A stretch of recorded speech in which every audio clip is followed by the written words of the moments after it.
ලංකාවේ ලස්සනම දියඇලි අතරින් එකක්. සබා දහමේ අපූරු නිර්මාණයක්. ඇබර්ඩීන්.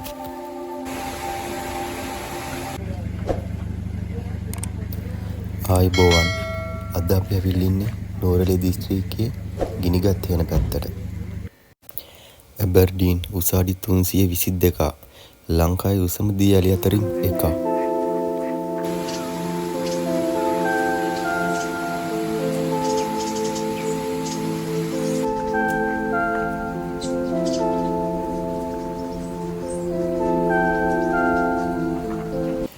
වාහනය නවත්තන තැන ඉඳලා ඇල්ලට මිනිත්තු 20ක් විතර පයින් පහළට බැහැලා යන්න ඕන. මේ ගමන තියෙන්නේ නිවර්තන වැසි වනාන්තරයකට සමාන වනාන්තරයක් මැදින් වැටුණු පඩිපෙළ වලින්.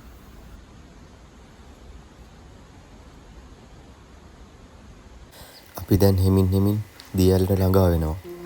ඒ වතුරේ ගර්ජනය වැඩි වෙන තරමට මෙතන ලස්සන පැහැදිලි වෙනවා. අවසානයේ ඇල්ල ඉදිරිපිටට ගියහම අඩි 322ක් ඉහළින් සුදු වලාවක් වගේ කඩම් වැටෙන ජලධාරිතාව දකින්න ලැබෙනවා.